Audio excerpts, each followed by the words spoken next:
High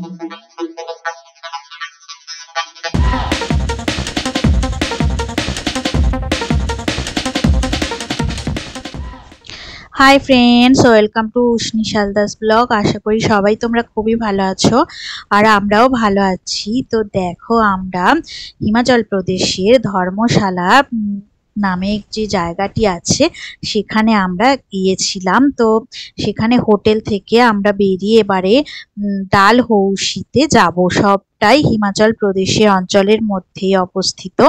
তো এইখান থেকে বেড়ানো আমাদের হয়ে গেছে, তো সেই ভিডিও নিশ্চয়ই তোমরা দেখেছো। তো কিছুদিন আগেই ওই ভিডিও আমি তোমাদের সামনে এনেছিলাম, তো তোমাদের নিশ্চয়ই দেখা হয়ে গেছে।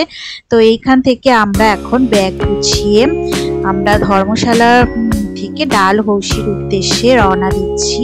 তো ড্রাইভার আমাদের এসে গেছে। তো আমরা গিয়েছিলাম 26শে জুন মঙ্গলবার। তো চলো ভিডিওটা আমরা শুরু করছি। তো এই দেখো, আমাদের লাগেজ ড্রাইভার দাদা তুলে দিচ্ছে। তো এই ড্রাইভারটাই আমাদেরকে মানালি থেকে নিয়ে এসেছিল ধর্মশালাতে। তো খুবই সুন্দর জায়গা, আমাদের তো ঘোরা হয়ে গেছে। তো এখন এই ড্রাইভার দাদা এসেছে আমাদেরকে নিয়ে ডালহৌসিতে যাবে। তো প্রায় 5 থেকে 6 ঘন্টার রাস্তা। সামনে যে সাইট সিনগুলো পড়বে সেইগুলো সমস্তটাই ও আমাদেরকে বলে দেবে এবং দেখাবে। এইভাবেও যাওয়া যায়। আর ট্রেন মানে আমরা গিয়েছিলাম এই রাস্তা ধরে একদম পাহাড়ের পাশ দিয়ে। তো এটা আমাদের কাছে অনেকটাই ভালো লাগছিল, তাই আমরা এইভাবে গিয়েছিলাম। আর অন্য রুটেও যাদের মনে হবে ট্রেনে করে যাওয়ার, তো সেইভাবেও অনেকে গেলে যেতে পারো। তো রাস্তাতে না অনেক অল্প সংখ্যক দোকান আছে, একটা থেকে দুটো দোকান আমাদের চোখে পড়লো। তো ড্রাইভার দাদা আমাদেরকে নিয়ে এলো যে দোকানটাতে, সেখানে আমরা একটুখানি খাওয়া দাওয়া করে নিলাম। তো সকালবেলা অনেক সকালে বেরিয়েছিলাম, প্রায় 6:30 নাগাদ আমরা বেরিয়ে এসেছিলাম হোটেল ছেড়ে। তো অনেকটা রাস্তা, সেই জন্যই ড্রাইভার দাদা অনেক তাড়া দিচ্ছিল। তো এখানে আমরা দই নিয়ে নিয়েছিলাম আর পনির পরোটা নিয়েছিলাম। তো খুবই সুন্দর, খুব টেস্ট করে বানিয়েছে। দোকান যেহেতু অনেক কম, সেহেতু মানে অপশানটাও অনেক কম, সেরকম কিছু পাওয়া যাচ্ছিল না। তো গোবি পরোটা, ফুলকপি পরোটা এরকম টাইপের খাবার দাবারই ছিল দোকানগুলোতে। দুটো দোকানেই ওই রকমই খাবার ছিল। তো আমরা একটু পনির পরোটা নিয়েছিলাম। আমাদের রাস্তাতে সত্যি খুবই খিদে পেয়ে গিয়েছিল। তো প্রায় তখন 8:30 বাজে। ড্রাইভার দাদাও নেমে গেছিল, ও একটুখানি পরোটা আর দই খেয়েছিল, আমরাও নিয়েছিলাম পনির পরোটা।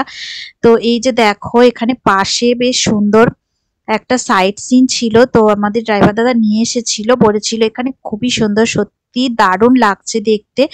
একটু আমরা দেখে নিলাম আর তোমাদের সাথেও চারিদিকে ভিউটা শেয়ার করলাম। তো দেখে নাও কতটাই সুন্দর লাগছে।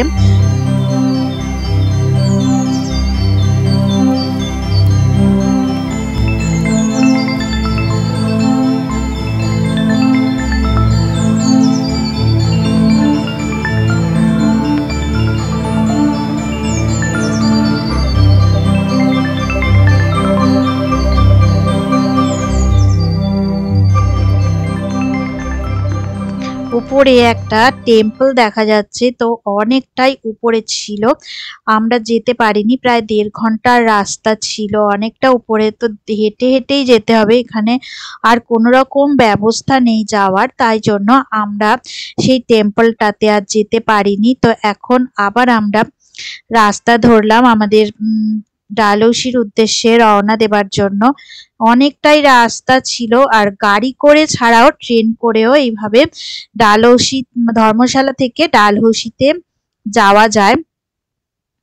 ধর্মশালা যে এরিয়াটাতে আমরা ছিলাম, সেখানে বৌদ্ধ জৈনদের বেশিরভাগ মন্দির ছিল। তার কারণ ওখানে বৌদ্ধ জৈনরাই বেশিরভাগ বসবাস করে, অন্যান্য মানে লোকজন অনেক কম আছে। আর এটা একটা টেম্পল, আমরা জগদম্বে টেম্পলে এখন এসে পৌঁছেছি। তো এখানে চলো ভিতরটা দেখা যাক কেমন তো চারিদিকে অনেকটাই সুন্দর পাহাড়, আর সবটা সাইট সিন গুলো সত্যি অনেকটাই ভালো ছিল। এইগুলো ট্রেনে করে গেলে কেউই দেখতে পাবে না, যেহেতু আমরা গাড়ি করে গিয়েছিলাম। তো এই সাইট সিন গুলো ওই জন্য সমস্তগুলোই দেখতে দেখতে গিয়েছিলাম। তো এখন এই জগদম্বা মাতার মন্দিরে চলে এসেছি আমরা। অন্যান্য সমস্ত মন্দিরগুলোতে প্রবেশের সময় ক্যামেরা নিয়ে নেয়, কিন্তু এখানে ফোন বা ক্যামেরা সমস্ত কিছু অ্যালাউড ছিল, তাই আমরা দেখো মায়ের মূর্তিটা কত সুন্দর করে তুলে ধরতে পেরেছি তোমাদের সামনে। মন্দিরটা খুবই সুন্দর ছিল, আশপাশটাও একটু তোমাদের সঙ্গে শেয়ার করে নিচ্ছি। তো দেখো এখানে এই মন্দিরে জগদম্বে মাতের ছাড়াও আরো অনেক সুন্দর সুন্দর মূর্তি রয়েছে, হনুমানজির মূর্তিও রয়েছে। তো এখন আমরা বেরিয়ে গেলাম, অনেকটাই দুপুর হয়ে গেছে। তো এই দুপুর বেলা আমরা পৌঁছে গেলাম মিনি সুইজারল্যান্ডে। প্রায় 12:30টার মতন বাজে এখন। এই সময় আমরা চলে এসেছি মিনি সুইজারল্যান্ডে। তো এখানে প্রচুর লোকজন আসে, ভিড় করে। তো আমরা কিন্তু ডালহৌসিতে পৌঁছে গিয়েছি। চারিদিকে পাহাড় আর সুন্দর গাছে ভরা জায়গা। তো গাছ ঘেরা এই জায়গাটায় মাঝখানটা আছে একদম ঘাস ভর্তি, বিশাল একটা মাঠ। এইটার নামই ডালহৌসি মিনি সুইজারল্যান্ড। তো আসতে গেলে তোমাদেরকে এইভাবেই মানালি থেকে ধর্মশালা এবং ধর্মশালা থেকে প্রায় 5 ঘন্টার জার্নি করে এইখানটায় আসতে হবে। তো এইখানে দেখো এখন সবাই বিভিন্ন অ্যাক্টিভিটিতেও ব্যস্ত হয়ে পড়েছে। তো কিছুক্ষণ আমরা চারিদিকটা একটু ভিডিও করে নিলাম। তো অনেকটাই সুন্দর অপরূপ সৌন্দর্য দেখবার জন্য, তোমাদের সাথে শেয়ার করবার জন্য ভিডিওগুলো করে নেওয়া হয়েছিল। কতটাই সুন্দর দেখতে লাগছে দেখো চারিদিকটা। আর মাঝখানে যে একটু জল মতো দেখা যাচ্ছে, ওইখানটায় সামান্য একটুখানি জল, খুব বেশি কিন্তু জল নয়, একটা মানে জলাধার টাইপের আছে। আর চারিদিকটা দেখো সবুজে একদম বনভূমি দিয়ে ঘেরা, অনেক গাছপালা আছে। আর চারিদিকে পাহাড় আর গাছপালার মধ্যেই মাঝখানের মাঠটা এত ভালো লাগছিল, সত্যি মনে হচ্ছিল সুইজারল্যান্ডেই চলে এসেছি। তো এখন দেখো উষ্ণিসের ইচ্ছা হলো একটু এই বলে উঠবে, এই যে গোল গোল বল, এর মধ্যে এইগুলোই হচ্ছে অ্যাক্টিভিটি, আরো অনেক কিছু আছে অ্যাক্টিভিটির। তো এইটাই মনে হচ্ছিল ওঠার উঠবে ওরা দুজনে। তো দুজনের 250 টাকা করে, মানে 500 টাকা নেওয়া হয়েছিল, মানে জন প্রতি 250 টাকা করে আর কি। তো কিভাবে বলের মধ্যে প্রবেশ করতে হচ্ছে একবার দেখে নাও। তো ভিতরে ওইভাবে দেখো হামাগুড়ি দিয়ে দিয়ে ঢুকতে হবে। আর তার মধ্যে ভিতরে বেল্ট আছে, 2টো বেল্ট আছে। তো এই বেল্টগুলোই বেঁধে দেবে যাতে আর কি মাথা বা ঘাড়ে কোনো জায়গাতে লেগে না যায়, ওই বলের মধ্যেই আটকে থাকবে। আর পাম্প দিয়ে এই বলটাকে এখন অনেকটাই বড় করে নিচ্ছে ওরা। পাম্প বার করা থাকে, মানে বাতাস ভরে দেয় আর কি এই বলের মধ্যে। তো বলটা অনেকটা গোল হয়ে তখন খুলে যায়। দুজনেই ভিতরে ঢুকে গিয়েছে আর হচ্ছে বেল্ট বেঁধে দিয়েছে। দেখো কিভাবে গড়িয়ে গড়িয়ে নিয়ে যাচ্ছে। তো অনেকটাই মজা হয়েছিল। দুজনেই চড়তে পারবে, একটা বলের মধ্যেই দুজনেই চড়তে পারবে। তো এই অ্যাক্টিভিটিটা খুবই মজার ছিল। বলটা পুরোটাই গড়িয়ে গড়িয়ে একদম শেষ প্রান্ত পর্যন্তই ওরা, মানে মাঠের শেষ প্রান্ত পর্যন্ত নিয়ে গিয়েছিল। আর আবার হচ্ছে তুমি যদি ফেরত আসতে চাও তাহলে আরো 500 টাকা নেওয়া হবে। তো ওই পর্যন্ত যারা যাবে শেষ প্রান্ত পর্যন্ত, তাদেরকে আবার ওখানে নামিয়ে দেওয়া হবে। তো ওই অবধি যাওয়া হয়েছিল। তো আমি তো উঠিনি, আমি ভিডিও করবার জন্য নিচে দাঁড়িয়েছিলাম, আর ওরা দুইজন উঠেছিল। আরো অনেক অনেক সুন্দর সুন্দর অ্যাক্টিভিটি আছে, প্যারাশুট আছে, আরো অনেক অ্যাক্টিভিটি আছে। কিন্তু প্যারাশুটে তো আমার মনে হয় সেরকমই মনে হচ্ছিল। তো একটুখানি নিয়ে যাচ্ছিল, মাঠটা তো খুব বিশাল বড় না, মোটামুটি সাইজের মাঠ। তো একটুখানি নিয়ে যাচ্ছিল। তাতেই হচ্ছে 500 টাকা নিচ্ছিল। তা আমরা আর প্যারাসুটে মানে চড়া হয়নি আমাদের আর। তো ভীষণই খিদে পেয়ে গিয়েছিল। এখানে সত্যি বলতে কি সেরকম কোনো দোকান কিন্তু নেই। এখানে কেউ এসে যদি মনে করে ভাত খাবে বা রুটি খাবে, সত্যি কথা এখানে কোনো দোকান নেই। বাড়ি থেকেই সমস্ত কিছু খাবার বা অন্যান্য দোকান থেকে খাবার খেয়ে এলে বা নিয়ে এলে সেটাই ভালো হবে সব থেকে। এখানে দেখো এই যে একটুখানি আলু কাবলি টাইপের একটা বানিয়ে দিচ্ছিল, একটা আলু কাবলি দাদা বসেছিল, তো সেইটাই হচ্ছে আমরা খেয়েছিলাম। আর দামটা ছিল অনেকটাই বেশি, তুলনামূলক যতটাই না দিচ্ছিল 50 টাকা করে নিয়েছিল আমাদের পার প্লেট, অনেকটা বেশি দাম। তো যেহেতু পাহাড়ের অনেকটা উপরেই এটা জায়গাটা অবস্থিত, তো দামটা তো অনেকটাই হবে। আর এইটা আমরা নিয়েছিলাম। আর তারপরে ভীষণ খিদে পেয়েছিল, হোটেলেই চলে এসে আমরা খাওয়া দাওয়া সেরে নিয়েছিলাম। তো এখন আমরা একটা সাইট সিনে দাঁড়িয়ে আছি ভিউ পয়েন্টে। তো চারিদিকের আশপাশটা একটুখানি প্রকৃতিটা তোমাদেরকে দেখিয়ে দিয়ে এখন আমরা মিনি সুইজারল্যান্ডে আমরা 1.5 ঘন্টার মতন ছিলাম। তো এখন প্রায় 1:30টা বেজে গেছে, এখন আমরা বেরিয়ে এসেছি। চারিদিকটা একটুখানি দেখে নাও, অত্যন্ত সুন্দর জায়গা, সবটাই সুন্দর। ডালহৌসিতে লর্ড ডালহৌসি উনি আসতেন, গরমকাল যখন পড়তো তখন শীতকাল এখানটায় এসে উনি থাকতেন আর কি। মানে কলকাতায় যখন খুব গরম লাগতো তখন উনি ডালহৌসিতে এসে বসবাস করতেন। আর হোটেলে এই মাত্র আমরা পৌঁছালাম, এখন প্রায় 4:30 বেজে গেছে, সন্ধে হয়ে মানে হবে এই টাইমটাতে আমরা এসে পৌঁছেছিলাম। তো এত জোর খিদে পেয়ে গিয়েছিল, কিন্তু এখানে তো এই টাইমে কিছুই পাওয়া যাবে না।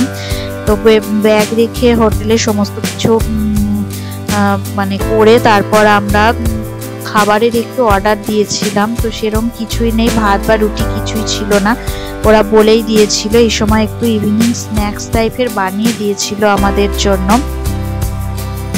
বিভিন্ন টাইপের ভেজিটেবলস দিয়ে ফ্রাই করে দিয়েছিল আর একটুখানি সস ছিল। এইটাই হচ্ছে আমাদের ইভিনিংয়ে খাওয়া দাওয়া করতে হয়েছিল। তো এখানে মানে ডালহৌসিতে মেনলি খাওয়া দাওয়ার খুবই সত্যি সমস্যার ব্যাপার আছে। তো বিকেল বেলা আমরা একটা মার্কেট ঘুরতে বেরিয়েছিলাম। এই মার্কেটে Indo China market, Tibetan market, Tibetan মার্কেটে আমরা চলে এসেছিলাম বিকেল বেলা। প্রায় সন্ধে হয়ে গেছে, এখন 6:30টার মতো বাজে। হোটেল থেকে ফ্রেশ হয়ে একটু ইভিনিং স্ন্যাক্স খেয়ে বেরিয়ে এসেছি। তো অনেক সুন্দর সুন্দর দোকান আছে, কিন্তু সব থেকে ভালো জিনিস হচ্ছে এখানে দামটা এতটাই বেশি, অনেক বেশি, মানে খুব সাধারণ জিনিসপত্রের অনেক বেশি দাম, যেগুলো আমাদের কলকাতা বা অন্যান্য জায়গাতে যারা বসবাস করো তাদের এতটা জিনিসপত্রের দাম হয়তো নয়। তো এখানে যেহেতু পাহাড়ি এরিয়া, লোকজনও অতটাই আসে না, দামটা অনেকটাই বেশি, তাই জন্য বিভিন্ন টাইপের খেলনা এবং খাবারের দোকান এখানে ছিল, এবং সাজ পোশাকেরও অনেক রকমারি দোকান এখানে আছে। এটাই এখানকার ডালহৌসি এলাকারই একমাত্র বড় মার্কেট। লোকজনের ভিড় এখানে অনেকটাই বেশি। সন্ধেবেলা সবাই চলে এসেছে, দেখো চারিদিকের আশপাশটা। আর এখন আকাশটা দেখে বুঝতে পারছো নিশ্চয়ই সন্ধে হব। তো এখন পুরো 7টা বাজে, আমরা তো চারিদিকটা এখন একটুখানি ঘুরে নেব, আর কি কি খাবার দাবার পাওয়া যায় সেটাও দেখে নেব। তো এখানে দেখো কিছু আইসক্রিম আর জুসের দোকান, আর জামা কাপড়ের অনেক দোকান আছে, সাজের দোকান আছে। তারপর এই যে দেখো এগুলো হ্যাঙ্গিং ওয়াল, মানে ওয়ালে হ্যাং করার অনেক কিছু গিফটের দোকান, মানে প্রচুর দোকান আছে। জামা কাপড় থেকে শুরু করে সমস্ত কিছুই এই মার্কেটটাতে পাওয়া যায়। চলো দেখি একটুখানি ঘুরে নি, আর তোমরাও চলো আমার সাথে একটুখানি ঘুরে নাও। কি কি পাওয়া যায়, কি আছে, সবটাই এখানে তুলে ধরা হয়েছে ভিডিওতে।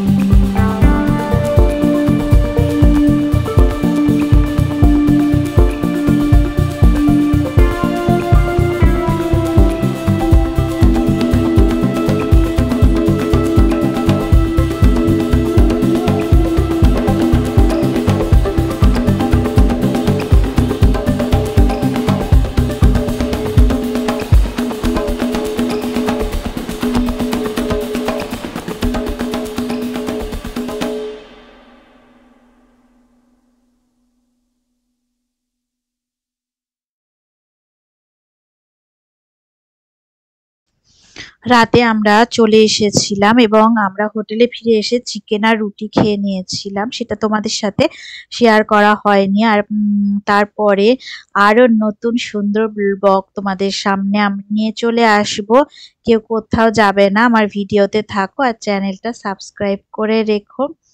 আজকের মতো টাটা, চলে আসব অনেক তাড়াতাড়ি আরো সুন্দর একটা ব্লগ নিয়ে। সবাই ভালো থাকো, সুস্থ থাকো।